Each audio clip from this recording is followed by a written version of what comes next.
काल रात्री भारतीय जनता पार्टीचे ज्येष्ठ कार्यकर्ते आणि भारतीय जनता पार्टीवरती नितांत श्रद्धा असणारे हेमंत परांजपे यांच्यावरती रात्री भ्याड हल्ला झालेला आहे आणि गंभीर स्वरूपाची दुखापत त्यांना झालेली आहे।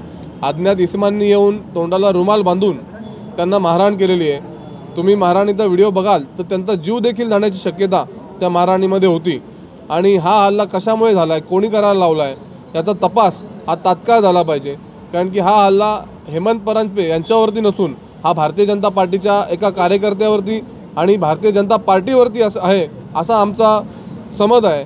आणि हा हल्ला कुठल्या हेतूने झाला आहे, याला कुठलं स्वरूप आहे हे समजणं खूप गरजेचं आहे। त्याच्यामुळे आम्ही आज या गोष्टीचा निषेध करतो आणि पोलीस प्रशासनाला विनंती करतो की 12 तासाच्या आत जर आरोपी आपण शोधून काढावे। जर 12 तासाच्या आत आरोपी आपण नाही शोधले तर अजून गंभीर असा आम्ही अजून तीव्र असं आंदोलन या शहरामध्ये भारतीय जनता पार्टी उभं करेल आणि आरोपी जोपर्यंत मिळत नाही तोपर्यंत या शहरामध्ये भारतीय जनता पार्टी आंदोलनाचा पावित्र्य घेईल आणि येणाऱ्या काळामध्ये भारतीय जनता पार्टीच्या कार्यकर्त्याकडे जर कोणी तिरक्या नजरेने जरी बघितलं तरी त्याला जसं तसं उत्तर देण्यासाठी हे सर्व भारतीय जनता पार्टीचे कार्यकर्ते सक्षम आहेत। आणि हे जे कृत्य केलेले आहे त्यांना आम्ही इशारा देऊ इच्छितो की असे कृत्य करण्यापेक्षा आव्हान देऊन समोर या आणि बघा आमची ताकद काय आणि भारतीय जनता पार्टीच्या कार्यकर्त्याची ताकद काय। असे भ्याड हल्ले करून लपून छपून लोकांना पुढे करून तोंडाला रुमाल लावून जो कोणी हे हल्ले करायला लावत असेल त्याच्यामध्ये जर हिंमत असेल तर त्यांनी समोर यावं। जागा त्यांची, वेळ त्यांची आणि समोर असेल भारतीय जनता पार्टीचा कार्यकर्ता आणि मग ताकद आम्ही बघू तुमची ताकद आहे का आमची ताकद आहे। परवा रात्री मी एका ठिकाणी लग्न समारंभासाठी गेलो होतो आणि लग्न समारंभ आटपून आमच्याच ओळखीच्या माणसाने मला घराशी सोडलं आणि अचानक स्कूटरवरनं दोघं जण आले तोंडाला रुमाल बांधून आणि असा भ्याड हल्ला करणाऱ्यांना मी नपुसक म्हणतो की चेहरा उघडा ठेवून यायची हिंमत त्यांनी ठेवायला पाहिजे ना। माझ्याशी जो विरोध आहे, मी काय चुकलो आहे ते न करता अचानक दोघांनी माझ्या या उजव्या बगलेत मारायला सुरुवात केली।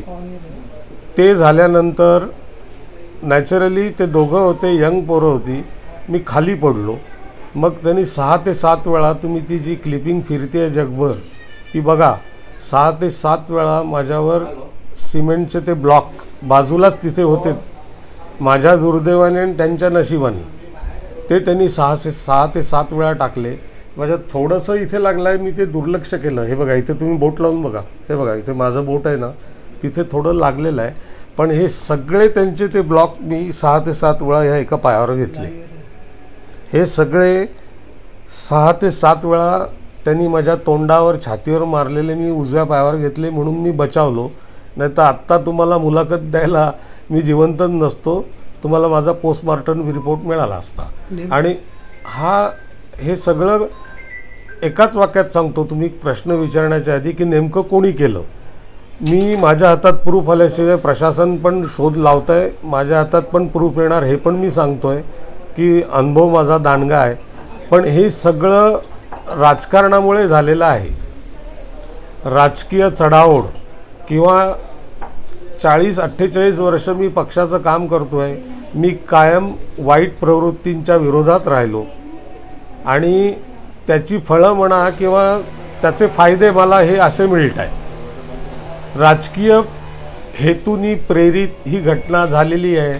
आगामी निवडणुका आहेत आणि साहजिक आहे की मी सिनियर असल्यामुळे अख्ख्या कल्याणात मी सिनियर आहे भारतीय जनता पक्षाचा, आजच्या घडीला मी उपाध्यक्ष आहे।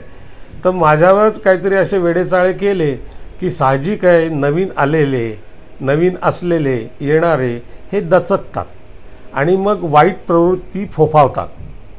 हे एवढंच कारण आहे, बाकी काहीही कारण नाही। बाकी मी कोणाचं 1 रुपया देणं लागत नाही, कोणाचं नुकसान केलेलं नाही, कोणाला शिव्या दिलेल्या नाहीत किंवा त्या दिवशीसुद्धा माझं कोणाशी भांडण झालेलं नाही।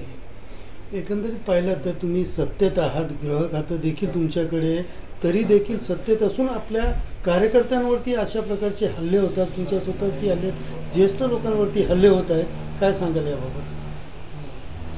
हा थोडासा प्रशासनात असलेला ढिसाळपणा आहे आणि एक त्याचबरोबर आपण लक्षात घ्यायला पाहिजे की गृहमंत्री जरी आमचे देवाभाऊ असले आत्ताच 9 तारखेला माझी त्यांची बैठक झाली.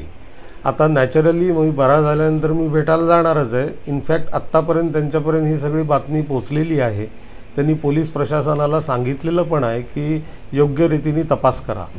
पण शेवटी हाताची 5 बोटं सारखी नसतात ना, की सत्ता आहे, अमुक आहे. उद्या तुम्ही जर फक्त एवढाच निकष लावलात की सत्ता आहे म्हणजे तरीसुद्धा तुमच्यावर हे असं का होतं? 14 कोटी जनता आहे, 14 कोटी पोलीस तर नाहीत ना आपल्याकडे, बरोबर की नाही? त्यामुळे मी प्रशासन किंवा देवाभाऊ किंवा भारतीय जनता पक्षाची सत्ता आहे म्हणून मी अजिबात दोष देणार नाही. कारण एवढी जनसंख्या आहे, इतके प्रसंग आहेत, इतकी गावं आहेत, इतकी शहरं आहेत, प्रत्येक ठिकाणी पोलीस प्रशासन प्रत्येकाला संरक्षण देऊ शकेल हे शक्य नाही आहे. त्यामुळे सरसकट माझ्यावर झालं म्हणून तरीसुद्धा मी भारतीय जनता पक्षाला दोष देणार नाही, मी प्रशासनाला दोष देणार नाही, पोलिसांना देणार नाही आणि देवाभाऊंना तर नाहीच नाही. पण ॲट द सेम टाईम सांगतोय की पक्षामध्ये असलेली ही धुसफूस ही कारणीभूत आहे हे 100%. म्हणजे आपल्याच पक्षामधल्या कोणीतरी हा केल्याचं तुम्हाला शंका आहे? यस, हे माझाच फक्त पक्ष नाही, ही शेवटी राजकीय हेतूनी प्रेरित होऊन झालेली घटना आहे. हे तुमच्याच पक्षातलं म्हणजे भाजपमधलं असं नाही मी म्हणून, ही राजकीय हेतूनी प्रेरित होऊन झालेली घटना आहे. या पुढचं पाऊल काय असणार तुमचं? म्हणजे या पुढचं पाऊल म्हणजे माझा पूर्णपणे कल्याण पोलीस डिपार्टमेंटवर CP ACP बाजारपेठ पोलीस स्टेशन पूर्ण विश्वास आहे आणि प्रशासनावरही आहे. आणि निश्चितपणे मी फडणवीस साहेबांची माझी भेट 15-20 दिवसात होणार आहे. आणि इनफॅक्ट मी अपेक्षा करतो आहे की नक्कीच फोन येईल. आत्ताच मला अनेक नेत्यांचे फोन येऊन गेले, तर मी त्यांना म्हटलं की शांत राहा, प्रशासनाच्या हातात तपास आहे, त्यातनं काय निष्पन्न होत आहे ते बघूया. आणि आता तुम्ही जे सगळं बघताय ना, जे मीडियात फिरते CCTV फुटेज, ते मी दिलेलं आहे. आणि आत्ताच पोलीस अधिकारी येऊन गेले, त्यांना मी सांगितलं मी तुम्हाला अजून 4 फुटेज देईन.